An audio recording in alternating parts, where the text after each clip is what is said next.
Menggeser tim SAR terbatas Polres Banjir dengan membawa perahu karet menaiki perahu karet. Daerah rawan banjir di Ogan Ilir dikatakan Kapolres tempat karena berada di bantaran sungai yang airnya meluap saat musim hujan.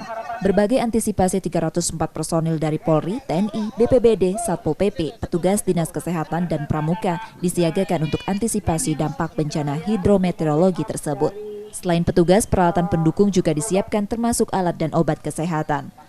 Untuk personil yang kita siapkan, ya, ada 304 personil yang mana tersebar baik di Polres ataupun jajaran-jajaran Polsek dengan kita guidance, ya, kita sinergiskan beberapa stakeholder. Kami sudah petakan yang mana ada 16 kecamatan ini, ada 15 kecamatan, ya, diantaranya Muara Kuang, Rambang Kuang, kemudian Tanjung Raja yang dilewati oleh Sungai Ogan sampai berakhir di Pamulutan. Pemkab setempat juga memetakan 5 daerah yang rawan tanah longsor. Kesiapsiagaan dilakukan agar dampak dari bencana tersebut dapat segera tertangani, terutama terkait warga. Amriza Nur Satria, Kompas TV, Ogan Ilir, Sumatera Selatan.